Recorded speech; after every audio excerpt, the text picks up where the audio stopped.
So we're going to pick up right where we left off, which is in the midst of Romans chapter 3, verses 21 to 26.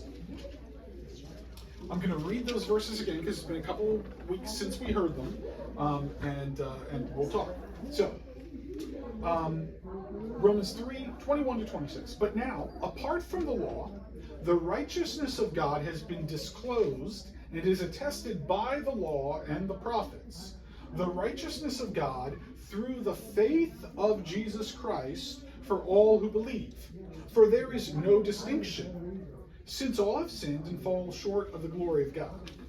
They are now justified by his grace as a gift through the redemption that is in Christ Jesus, whom God put forward as a sacrifice of atonement by his blood, effective through faith.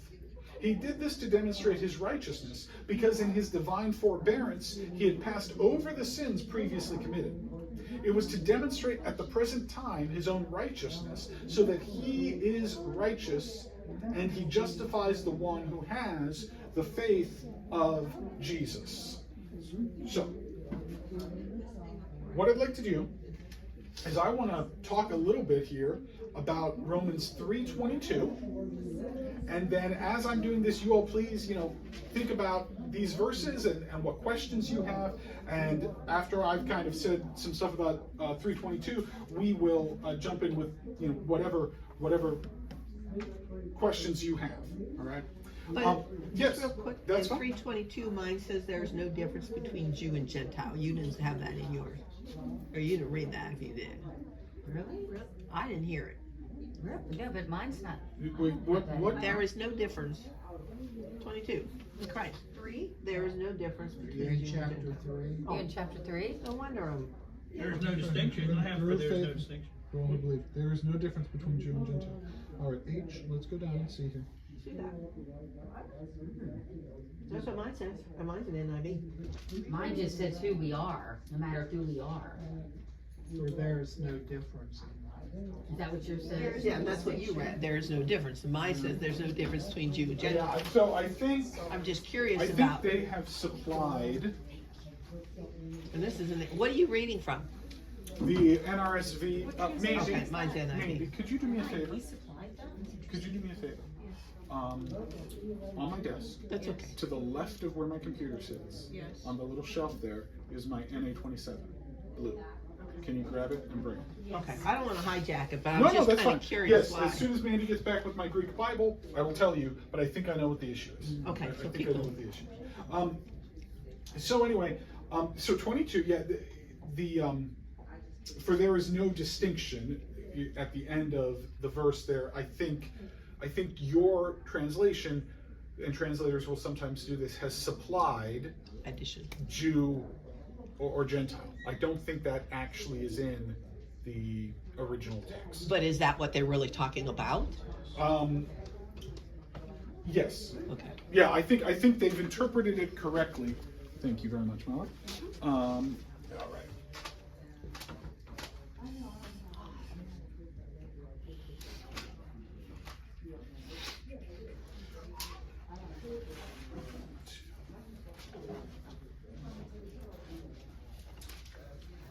Down in the study section of mine, it says, God revealed to the people how they should live, but no one can live up to God's perfect way. All have sinned. Yes. No one can live up to what God created us to be. We all fall short. Yes. So I'm I'm doing this obviously very quickly here. That's fine. But it does not show up in the text. This is the Greek text that every translation is translated from. Oh, awesome. And so at the end, 2022 does not have Jew and Gentile in it. Oh. It just says, for there is no distinction. But that's what he means. That's why Yes, they added it. given the context, we absolutely, I think, can confidently say he's talking about there's no distinction between Jew and Gentile. That is, there's no distinction between any human being. All have arrived at this having rejected God's glory, right? God's presence, glory equaling presence. We talked about that last time. But he talks about that later. There's no between Jew, Gentile, Yes, male, yeah. female. Oh, he'll go into much more detail on that. Yes. But I wanted to focus on the first part of verse 22 here, the righteousness of God through the faith of Jesus Christ for all who believe, because sometimes what we do when we are talking about this is we hear faith of Jesus, right? And we think faith In Jesus. in, right, Jesus. Oh. So this is, ready for a quick grammar lesson? Yeah. This is what is called an objective genitive. Genitive is just means the word of is there in English. Objective means this is the object of the implied verb. Right? Obviously, there's no verb, right? But so Jesus becomes the object of faith. Thus, faith in Jesus, faith that is directed toward the object or has to do with the object, Jesus. But in English, this could also mean the faith of Jesus, or we might say it more clearly, the faith which Jesus had. Jesus' faith. Yeah, that's what Jesus' faith, yes. Oh, yeah. And so this is a subjective genitive, right? So, for instance, if I say the car of Calvin, all of you would understand that's a really weird way of speaking, but you would understand I mean my car, right? Calvin's car.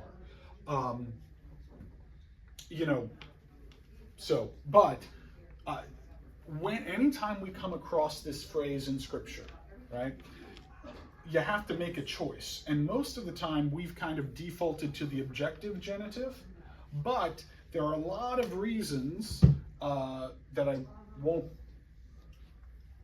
dwell on, but from a grammatical perspective in Greek and a contextual perspective of where it shows up, it's almost certainly a subjective genitive. So it's not when we read in Romans 3:22, the righteousness of God through the faith of Jesus Christ. What Paul is trying to say here is not the righteousness of God comes through your faith in Jesus. Rather, he's trying to say the righteousness of God which is through Jesus's faith for all who believe, which is that Greek word we've talked about before, pistis, which means faith, trust, right? Like faithfulness or trust or loyalty. That's kind of the semantic range of that word, right? So again, the idea is the righteousness of God through Jesus's faith or Jesus's faithfulness for all who give their loyalty, give their trust, give their faith to Jesus. All right? So this isn't to imply that human beings don't have a role to play, right, in terms of our own trust or loyalty given to Jesus. But we have to understand that God's righteousness is actually through Jesus's faith, not our own, right? We're not doing something that earns us God's righteousness. That has been Paul's whole point, right? So far through 3 chapters of this book. You don't earn this. Because in fact, if you did earn it, it would be bad news because no one ever does, right? It's God who bestows this, not something that we earn. So does that all make sense? Rob, yeah, you have a... It just seems like a weird sentence. Sure. It's so the thing that's happening in this sentence, if I'm reading it right, is that the righteousness of God has been disclosed. Yes. Okay, then it goes on and said, and is and the righteousness of God is attested by the law and the prophets, right? And then a comma, and then there's like this tagline: the righteousness of God through the faith of Jesus Christ for all who believe. It's like, is what? I don't understand how this sentence is constructed. Okay, sure. Is that a lit? Is they saying that the law and the prophets and the faith of Jesus? So taking 21 and 22 together, I think what Paul is trying to say, okay, but now, so you went back and remind yourself, right, he's just been answering this question, are we any better off, right? Both Jews and Greeks are under the power of sin, and then he names a whole bunch of texts from the Hebrew Bible that prove his point, he says, right, which you can read them, we did last time, right? That's verses like 11 through 18. Then he says, now we know that whatever the law says, it speaks to those who are under the law, so that every mouth may be silenced and the whole world may be held accountable to God. So in other words, Paul suggests the law is meant to be a teacher. He actually says this in Galatians, meant to be a teacher, so that people understand that what's going on here, right? That they've screwed it up, right? To my words, right? For no human will be justified before him by deeds prescribed by the law. So Paul's point is the law doesn't rightify you, right? It doesn't rightify you. It doesn't make you just, right? It cannot do that. Instead, through the law comes the knowledge of sin. Okay, so then he says, but now, apart from the law, so the knowledge of sin comes through the law. But apart from the law, the righteousness, or we could say the justice of God, has been disclosed and is attested by the law and the prophets, right? So the righteousness of God, we can see when so he's saying the law and the prophets aren't useless here. They've attested to the justice of God. It's been disclosed through the Hebrew Bible. Then he goes to further define what he means by the justice of God, or the righteousness of God. He says the righteousness of God, that is the righteousness of God, we might say, which is through the faith or faithfulness of Jesus, right? Jesus' faithfulness for all who believe, all who trust, and we might supply in Jesus. So, like, if we were writing this sentence in English, I think we would probably put the righteousness of God through the faith of Jesus Christ for all who believe, like almost like in an M dash. Yeah, right, yeah. Almost like, yeah. But now apart from the law, the righteousness of God through all who, like, it's like describing what kind of righteousness. Yes. And then go on. Like, that's how Yes. we might say it, I Yes, think. it's like we it's would almost keep a it closer parenthetical. to the, Yeah. like, or a parenthetical almost. I think in English we would put it closer to the actual thing it's describing, I think. I think you're correct. Yeah. Yes. Yeah. Does that make sense? Yeah, it does. Okay. Yeah. Because I know what you're saying. It feels a little like it's stuck out there on the end. And Paul often does But this. the link is that it's referring again to the righteousness of God, Yeah. the same way Yes. it does up before when it's talking about the law and the prophets. Yes. Okay. Yeah. He's further trying to clarify What kind what of he means righteousness of God. by righteousness Yeah, of God. yeah. Yeah, Yeah. for sure. What's coming beforehand. Yeah. Janice, did you have? I was just saying, is this not typical literature writing for that age? Yeah, a particular kind, yes. Paul uses the style of rhetoric which circles back constantly, right, to what he has said before, right? Even if what he has said before is a sentence ago, or if it's like 3 chapters ago, he just keeps, it's this very circular argument, right, where he will go back and revisit and then take that argument a little further, and then he's like, oh, squirrel, and he's over. Not really, right? But he's Right. over, he's talking about something else and advancing that Brings argument, it but then back. he circles back, and then he sometimes connects the two, sometimes he doesn't connect the two, sometimes he assumes his audience is smart enough, conversant enough to connect the two on their own, which can be a real challenge, right? So, yeah. Especially 2,000 years Yeah, later. Exactly. right. Yep. And well, 2,000 years later, and in And a another cultural- language. Right, Right. another So, language. yeah. And you wonder why we have so much conflict. Yeah, exactly. Understanding No, that's and different exactly- understandings. That's exactly and- right. That's Yeah. exactly right. Yep. Yeah, again, we talked about kind of the no distinction thing at the end. Yes, it's talking about Jews and Gentiles, but really all humans, right? Their main categories of distinction being Jew and Gentile. But even going further than that, certainly, barbarians, all humanity is included in that.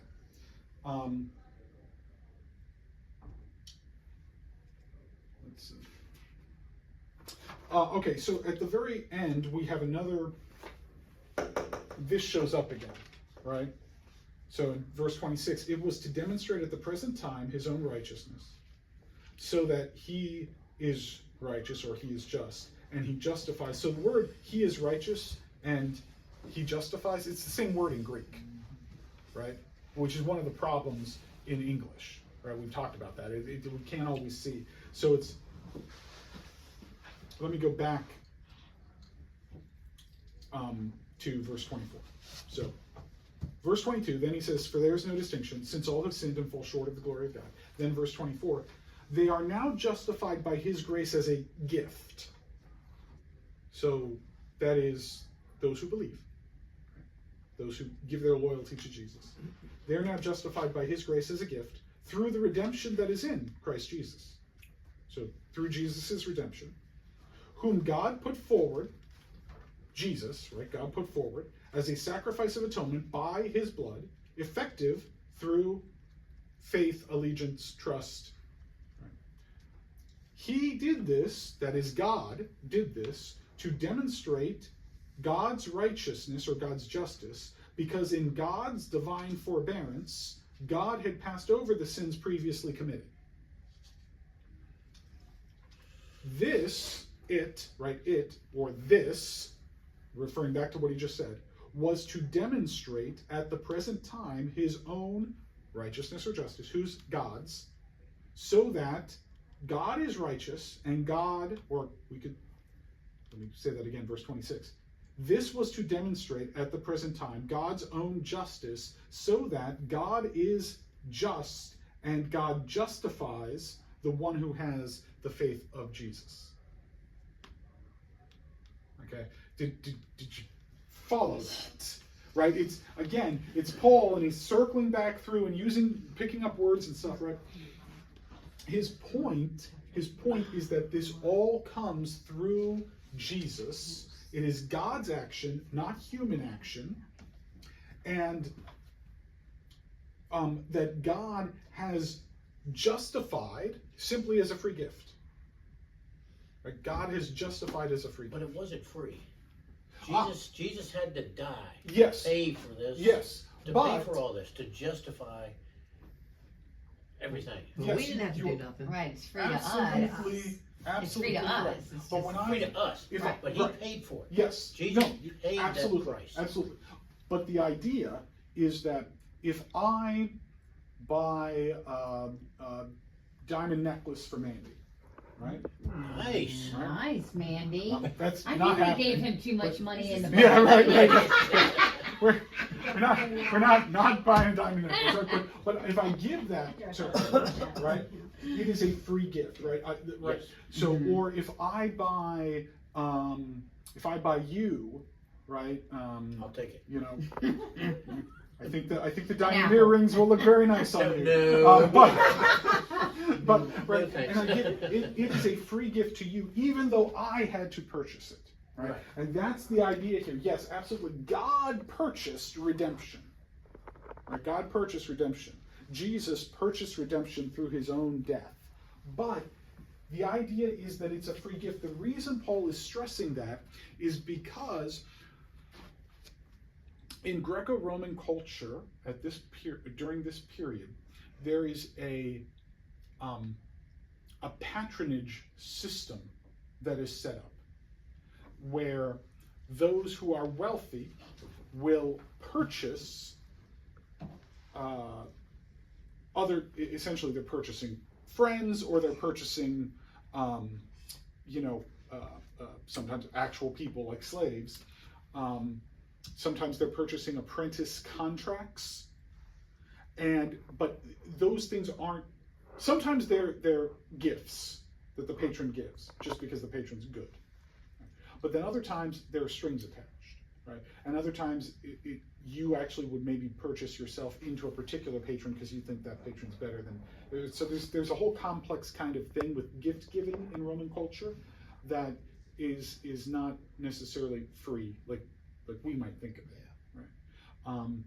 And there are layers to that it's probably not going into detail with, but that's the background that why Paul is stressing that what God has done is the thing that a good patron would do by offering this free gift. It's like our political system. If I donate to you, I expect that you support my issues and well, my you want concerns. you're right. You're here's some money, but now I want you to do what I tell you to. I'm Right? not Yes, going to give exactly. you any money anymore if you don't. Support. Yes, and this is a free gift. Right now, there's still the invitation to then be loyal to Jesus. Yes, absolutely. But the gift is unearned, right? It's unearned, which goes all the way back to right when he was talking about like the wages of sin and stuff, right? And we're going to see that actually when we get to chapter 6 too. There's this idea that wages that are paid to someone are things that I have earned. This is not a wage. This is a gift. Yeah. So it's not that the gift was unpaid for. It's that I don't pay for the Right. gift. Right? Right, I got you. So he says the sins committed beforehand, Yes. unpunished. Is he talking about, I mean, the Jewish people, Babylon, the Syrian came in and captured them, and there was definitely some punishment that happened because of their disobedience. So this, you have just touched on what is a significant theological debate within Christian circles. So in verse 25 here at the end, right, because in his divine forbearance he had passed over the sins previously committed. So does he mean, is Paul trying to argue that somehow God has passed over all previous sins in some sense and never really punished them? That seems demonstrably false. Is he arguing that God has not ultimately punished those previous sins? That is, we're not talking about recompense that may have happened here on earth, but we're talking about like eternal destination kind of stuff. Or removal of his grace altogether. Right. Or is he talking about specifically the sins previously committed by those who now believe in Jesus?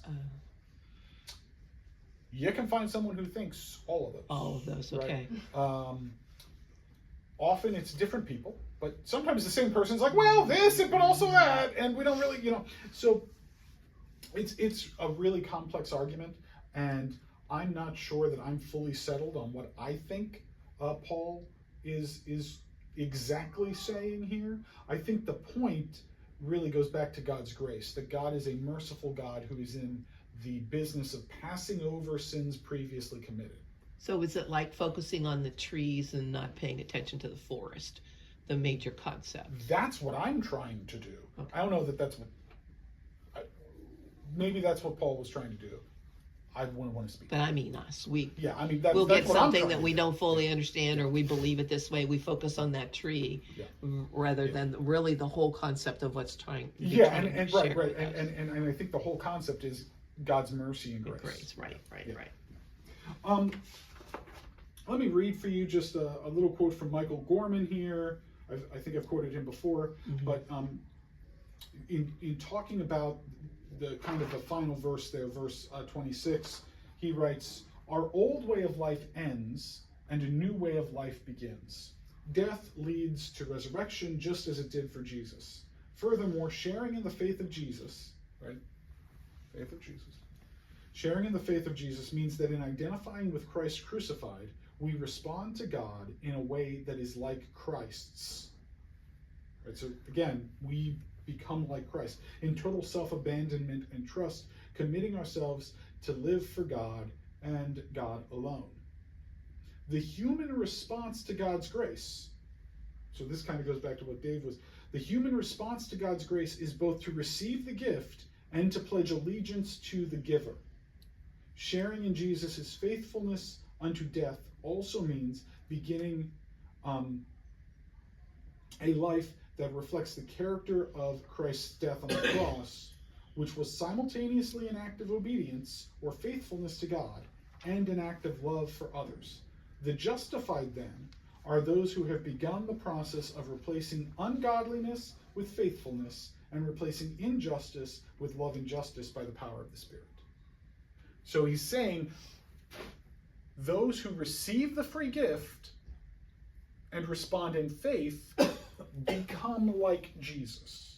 Now, Gorman isn't suggesting that this become like Jesus thing happens like automatically without any effort, right? Like, he's not saying it's a switch, right? He's saying now, in responding to this gift, we now live a certain way because the gift has, in fact, changed us as the recipients. So we have to trust in that gift. Yes. So this would be somewhat akin to we were watching on YouTube last week, Mandy and I, and we showed it to the boys. Lawrence Fishburne, the actor, reading a letter of a former enslaved person written to their former master. Right? It's this wonderful, phenomenal letter. This guy, he's living in Ohio now, and like this, apparently his former master had written to him and been like, hey, you should come home, and I'll make sure like you're good, and basically he writes to him and he's like, hey, that's great, I just need some assurances, you can understand, so I will take as an assurance that you have my best interests in mind now. What would be an assurance of that is if you send me all the back pay you owe me for 32 years of work that you didn't compensate me for. Wow. Yeah. Right? And, and then he goes on and he talks about, and it's wonderful, right? So this guy, and he says at one point, he's like, you say, to his former master, you say that I am free. And he kind of basically says, well, you say doesn't matter because I got my papers from the Secretary of, Emancipation for, the District of Memphis in Tennessee. I don't need your freedom, right? You don't get to tell me I'm free. I was always free, and now the United States has recognized it, right? That's kind of what Michael Gorman is talking about here, right? You receive a gift, and the gift is your freedom. And now this guy is living differently. Right? And he's smart enough not to go back to his former master, which Paul is going to question about Christians in a few chapters, right? He's like, are you actually smart enough not to go back to your former master, right? Because you're free. So that's the idea, right? I'm free. So he moved his family from Tennessee to Ohio, and they're getting on great. He even puts in the letter, he's like, Mandy, his wife, he's like, folks call her Mrs. Anderson now. Oh. Right? It's just, this guy is a master of just like twisting the dagger. Right? Educated. Well, clearly he has become, in fact, many slaves did have a way with words and whatnot. They tended to educate themselves, often through the African American church, right? Sunday schools and that kind of thing. But anyway, so he knows, right? He knows how to write a letter. Yes, he does. And so, anyway, but that's the idea. He's living differently now because he's received this gift, and this gift is of such great value that it has changed his entire life, right? He now earns a wage. And, he's confident in that. So, I think that's what Paul is getting at here, what Gorman is saying Paul is getting at. When we receive this gift and are justified, now we live differently. Just like you would if you had received your manumission. Right? Now I live differently because I have this freedom that was denied me previously. It was taken from me or withheld from me previously. So that's a lot of what's going on here. All right. Yeah. Let me read the rest of chapter 3 here. So Paul, in again this kind of diatribe style, right, where he's asking a question, right? Then what becomes of boasting? It is excluded. Through what kind of law? That of works? No, rather through the law of faith. For we hold that a person is justified by faith apart from works prescribed by the law. Or is God the God of Jews only? Is he not the God of Gentiles also? Yes, of Gentiles also, since God is one, and he will justify the circumcised on the ground of faith, and the uncircumcised through that same faith. Do we then overthrow the law through this faith? By no means. On the contrary, we uphold the law.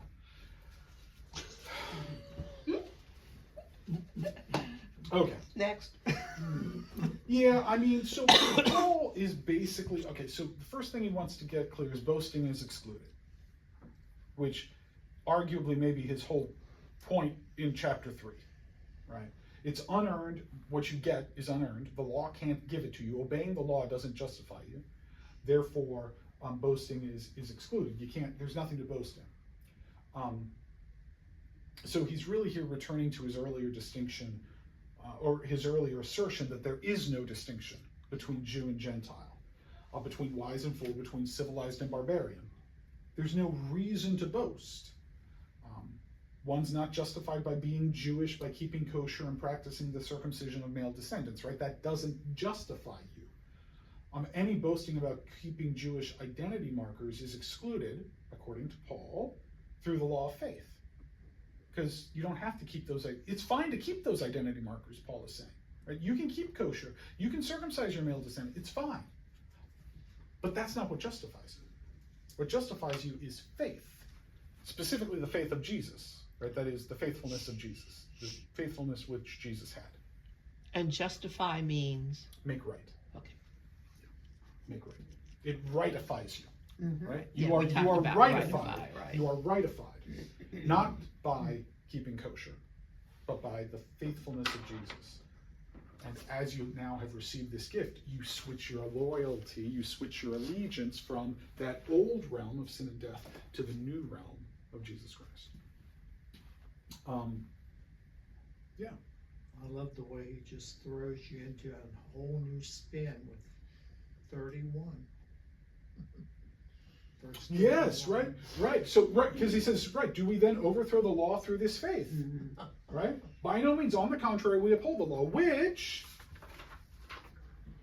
he then turns to in chapter 4. Because Abraham justified the by faith. chapters were not in the original letter, right? He's just writing, right? So he says, do we then overthrow the law through this faith? By no means. On the contrary, we uphold the law. He's continuing his diatribe style in chapter 4, verse 1. What then are we to say was gained by Abraham, our ancestor according to the flesh?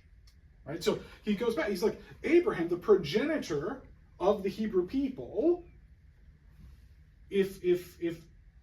what did he gain, right? Because if Abraham was justified by works, he has something to boast about, but not before God.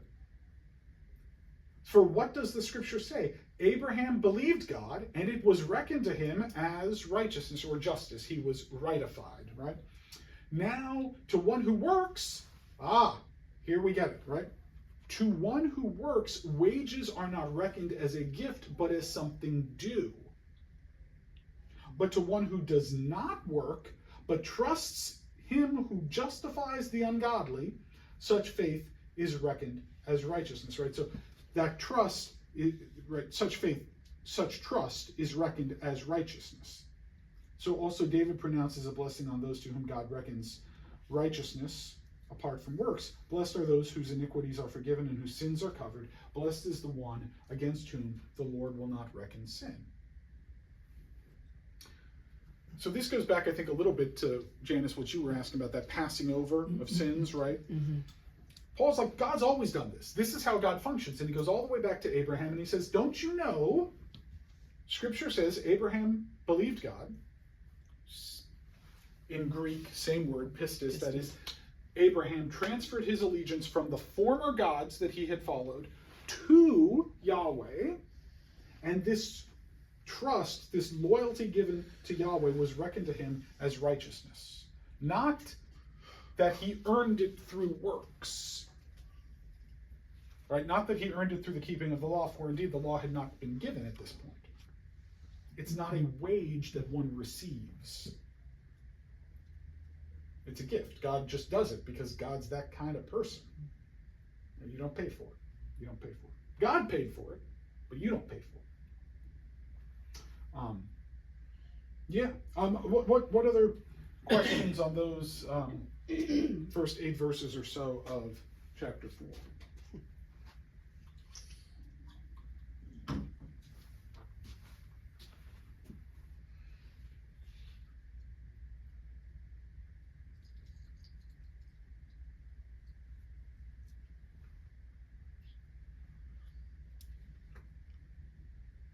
I don't know. In chapter 5, to those who do not work, but believes in him, justifies the ungodly. His faith is accounted for righteousness. Does that mean you don't have to follow Gentiles? Do not follow Jewish law.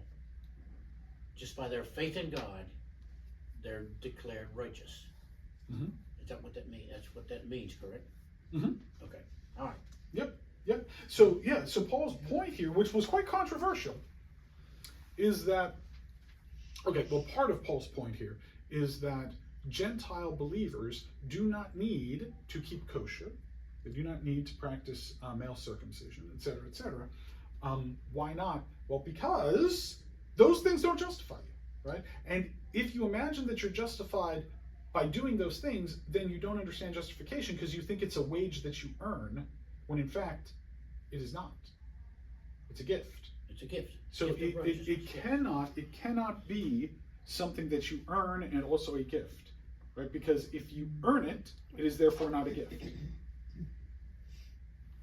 That's Paul's hope. He's just like philosophically speaking, right? Like if you work for it, it's a wage, not a gift, right? I saw a meme or something. This was a couple months ago, and it was something like, some of you maybe have worked in office environments or something where it's like, oh, morale's a little low. Hey, everyone, here's a pizza party, right? As if the pizza party that you get on a Friday for lunch is somehow going to make up for 70-hour weeks. So but the idea that the meme then went on and was basically like, okay, so you get this pizza party, but is that pizza party actually a gift, or is it just a wage you have earned that was like uncommunicated right previously, right? Because you still worked the 60-hour week, for the month before, like, you know what I'm saying? So that idea, right, of like, sometimes we have this idea that, oh, this is a gift, but is it actually, or did we earn it? And that's what Paul wants to avoid here. He wants to be very clear, it's a gift, not a wage. Right? And for Abraham then, he goes back and he's like, look, if Abraham is justified, if he's rightified by things that he did, then it is in fact a wage. It's not a gift. But if he was justified simply God's gift and then switches his allegiance, then he simply responded to God's good gift. So that is the argument Paul is making.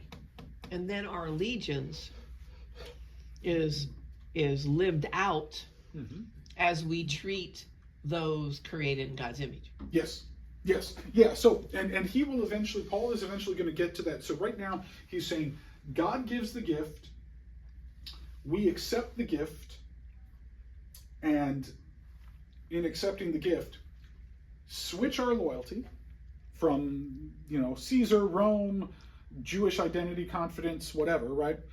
Gentile identity confidence, right? Whatever. We switch that to God, to Jesus. And so far he's kind of stopped there, right, other than a few hints. He will go on as we get further into Romans to explain this, particularly true in chapter 7, and then also in chapters like 12 and following. He will explain that now, yes, what we do, so we've switched our loyalty, so now we're shaped by a different thing, right? We're now shaped no longer by our old masters, sin and death, but we're now shaped by our new master, Jesus, which then means our lives look different. And James is real example of how that's going to look. Yes, because I was hoping you'd say James. yes, yeah, because James says the exact opposite of what Paul says here, by the way. We listened to your sermon. Yeah, right. Absolutely. Yeah, well, I mean, James says, don't you know that Abraham, our ancestor, was justified by works? Right? James is like, I don't know what Paul's saying, but I'll tell you. So, But your life it's the same will- concept. He uses fruit. If you're Yes. truly following Jesus, your life will. well, and Paul does use that in Galatians, Colossians. James is also talking about this. So James and Paul, like I said, I think of that Q&A thing we did, right? Paul is very much talking about works of the law, meaning identity markers, and also morality stuff. But he's not talking about works of the law, meaning the love of neighbor stuff. James is looking from the other direction, and he's talking primarily about like love of neighbor stuff, and then maybe a little bit of the morality stuff. But he's not even looking at the kosher, stuff, right? The identity markers. So they're just looking from opposite ends, and our words in English, and also to some extent in Greek, are not precise enough for the nuanced argument that James and Paul are each making independently of one another. Yeah. But it always comes up because yes, and also let's be honest, we don't necessarily always like the idea that we are justified through God's free act, right? Because it means that I don't have any control of that, right? It's all God. And also some of us are really bad at accepting gifts. Right? Like someone gives us a gift and we're like, okay, well I gotta put that on my list for next year. Exactly. Right? And it's like you're missing the point of a gift, right? It goes the other way too. Absolutely. Yeah, Absolutely. they didn't get me nothing. Yep. And again, that's that kind of Romanesque kind of web of interconnected relationships and gift giving and reciprocity and all of this. And for Paul, he's like, it's a free gift that yes, now you have a new patron. You accept this free gift, switching your loyalty to a new patron, and now you behave differently as a result of being in this new realm. Yeah. But that behavior is not earning you the gift. The gift comes first. The gift is first. And that's his argument here with Abraham. The gift came first. God called Abraham, and then Abraham obeyed. Right? But God called Abraham first. Abraham didn't, whatever. But it's the gift, right, came, and you accept the free gift, but sometimes let's say, you don't automatically, all right, you have your patron to a new person. There's something between accepting this free gift in human life that gets in the way of automatically being that perfect person. Yes. Yes. So, yeah. I mean, you are 110% correct, Betsy, right? And Paul is going to go into great depth in chapter 7 on exactly what you Here just we said. go. Right? I know. Literally every time. Continue. But no. I mean, you're correct, right? You accept this gift, right? And so you then switch loyalties to this new. So you are no longer under the reign of sin and death. You are now under the reign of Jesus. On the day that you make that decision, yes, you switch your loyalty. Yes. Okay. Yeah. But then life happens. Yes, it does. All the time. Right? Life happens. And you still behave at times as if you were under bondage to sin and death. Yeah. Right? You do. Why does that happen? Paul, in his diatribe style, is going to be, he'll say, the very thing that I want to do, I do not do, and the thing that I do not want to do, I do. And so you see the law of sin is working in my members. And then he's like, but it's okay, because actually this just proves that it's actually the law of faith at work in like my heart. Like, and we'll get there. We'll get there. Okay. Right? Like we actually have to look at that, because he's making this complex argument in chapter 7 also. The whole thing, every chapter. So is the idea then that you have to actually, to be rightified, you have to actually accept the gift and transfer your loyalty? So that is the question. Or is everyone rightified whether or not they accept the gift? Mandy. What? That I yes, think that is a no, it's legitimate no, question. it's exactly a legitimate question. It is. Yes, Because- it's very much. because then- It was Because just, then it feels it was- like if you accept the gift, Yes. aren't you doing something? yeah, no. So That's why we Yes. have different denominations. 'cause well, they it's all why have we have different denominations, and Yeah. so here's what I will do. But you're right, Here's what I will that's do. sort of what I was thinking. Now, some brethren historian who watches this in 20 years on YouTube is going to tell me I'm wrong. But We still love you. thank you. But anyway, YouTube. Alexander Mack.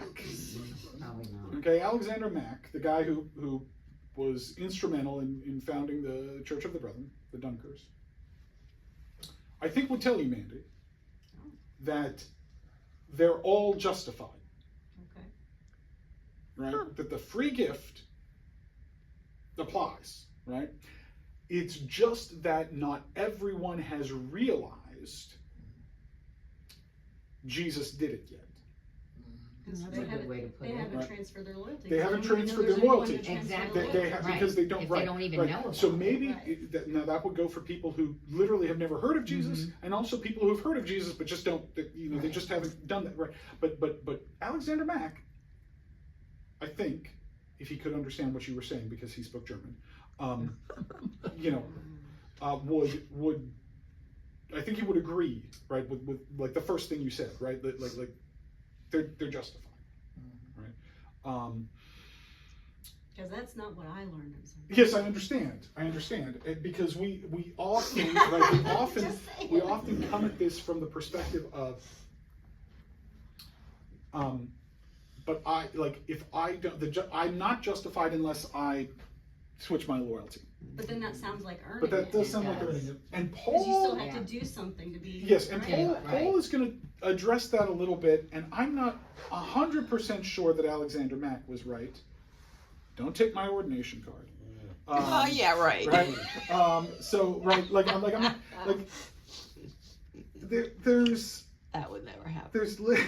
there's layers here, right? Like and in some sense though, Paul does really seem to be saying, right? God has offered this gift, right? He has purchased the gift and he has given it to everyone.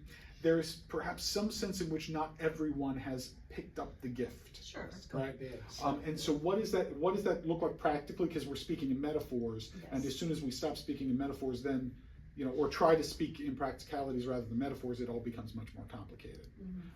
Rob, you were going to say something. Well, there's just this overarching thing of that God gives us free will, and we can choose life or death. So when we choose life, Yes. Well, and the other thing that also gets to be a complicating factor for us is when we read all of Romans, when we read all of the New Testament, we think primarily in terms of what is going to happen to me after I die. Yeah. And it's not that that's not true, right? But the biblical authors are much more concerned with the question of what is going to happen to you tomorrow, right? Not meaning do you die or live, but meaning like how are you going to live your life, right? What Jesus says he came so that folks might have life, and abundant life, full life, right? And so there's some sense in which we're primarily concerned with the question that the biblical authors were concerned with, like it was down their priority list, right? I'm not even sure it was second or third. It was somewhere. It was like top 10, but down there, right? We tend to move that question to number one, and then the questions that the biblical authors were primarily interested in, which is how are you living life now? What is the benefit of this Jesus person and this shift of loyalty today and tomorrow and next week, right? Those were their primary questions.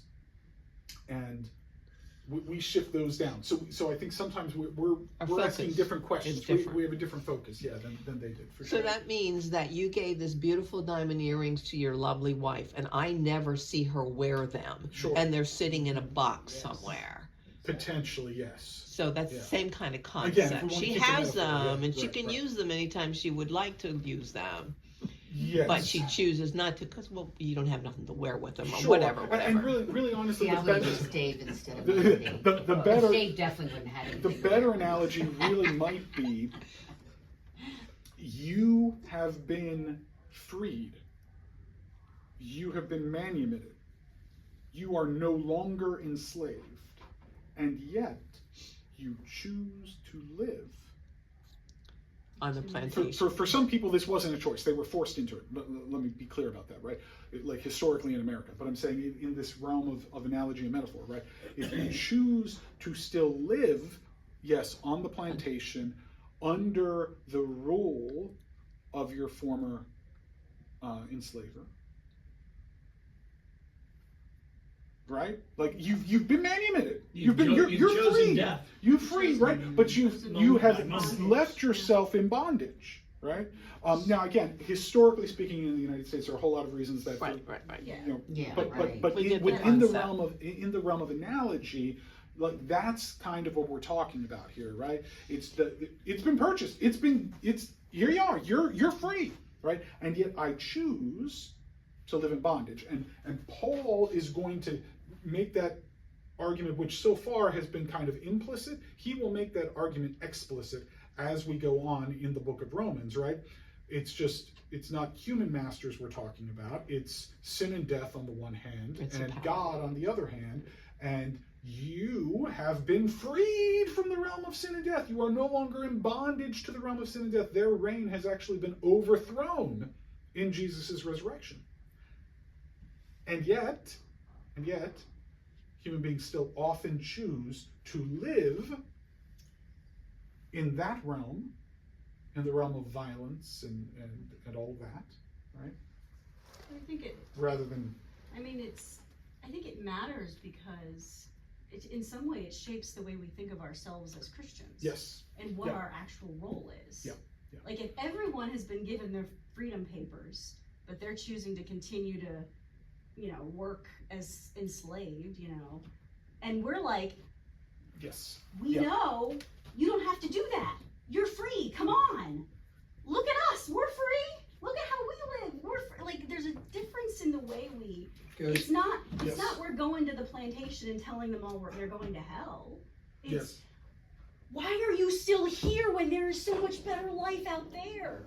Yes. Right? That's a completely different it's like way Jesus given the of Great it's a Commission, different way of thinking about how where to go out. how we go out and Yeah. tell the good news. You- Or live the good Or news. live it, Live or it. show it. Like to me, that's No, you're absolutely right. It is It important. does absolutely. Right. Yeah, no. It's Yeah. important. It matters because, yes, you're right. Christian evangelism has often not sounded very much like good news. Yeah, No, it sounds absolutely. Because often Christian evangelism has been going to someone and telling them, you're a horrible person and you need to stop being a horrible person and then God will love you. That's because we're focusing on the heaven and hell Yes, issue. that's no, you're exactly We're right. not focusing on how we live now, and we can live a more I mean, full, we are focused on how we live now, but again, we've Not- fallen into that not evangelism. that earning thing, right? So with, yes, the good news, as Paul conceives of it, and indeed in Acts we see the apostles kind of espousing the same sort of thing, is that a new king has come. The rule of sin and death, which kept us in bondage to greed and selfishness and violence and all that, has been overthrown, and now in fact there is a new way to live, because we have been freed from this, right? The problem gets to be, as Paul will go into eventually, this new way of life. When you transfer your allegiance, right? Well, now it's all kindness and love and self-sacrifice and all of this, and it starts to feel like, gosh, this isn't going to work, right? This isn't going to work, right? How can this work? Right, I need to be strong and mighty in order to protect myself or protect those I love, right? And God's like, no, actually, you don't, because that was the old realm of sin and death, but now there's a new realm. And so, yeah, so you're absolutely right, Mandy. It does have implications. It's strong implications for how we evangelize, how we live life. But we very often just personally feel most comfortable when we can have a bit of control, Yes. right? Or and so, power over oh, versus power under. I Yes. see it kind of more general. oh yeah, If I have some control, which is really power, yep, I'm much more comfortable. much more comfortable. And so if I can look and say, no, I'm okay with God because I've done these good things. Don't you see, right? I give to the church and I give to other charities. I obey, right, the laws, the commands, right? And when we think like that, right, it's like, see, I'm okay because I do this stuff. And Scripture is like, no, you're okay because God freed you, God forgave you. Now you are in a new kingdom where you are freed to, yes, do those good things and care for others, and yes, give to charity and care for even better than giving to charity, doing the caring, right, the serving, right. But we get that reversed, I think. And we imagine that, oh, I do this, and because I do this, that means I'm good with God. Yeah, so I'm better than somebody else. I'm better than someone else. Well, it which is- also goes back to the That's earning. right. We're not Exactly. earning. We're not earning it. I think if you And the if you judgment have thing, yeah. earn in What your right do we have to mind- judge if we Well, didn't earn it? Right, because see, Exactly. if I earned it, then how dare this other person think they don't have to earn it? They got to earn it too, because I earned it. They're pretty lazy. Right, Yeah. they're pretty lazy, Exactly. and then suddenly we're back to chapter 2 and judging They're slothful. those people. But see, Paul has chosen Abraham here because no Jew is going to judge Abraham, right? Like that's why Paul goes back to Abraham. He's like, hey, I will give you someone you can't judge, Abraham, and you see he didn't earn it. Yeah. So if he didn't earn it, and he's beyond, like you can't judge him, right? So again, this is part of Paul's whole thing. Okay. Friends, this is fun, but we got to stop. I know this is the problem. There's never enough time. Well, we did get a little bit farther though, I think. We did. We got into More than chapter 5 4. Through 8. Yeah, we got through verse 8. So What's our assignment? your assignment is to read the rest of chapter 4, which goes through verse 25, I think. Yes. So it's a wonderful thing all about Abraham and Abraham's faith, and more importantly than Abraham's faith, it is about God's action with and for Abraham, on the behalf of Abraham. So read the rest of chapter 4, and we'll have a great time next week.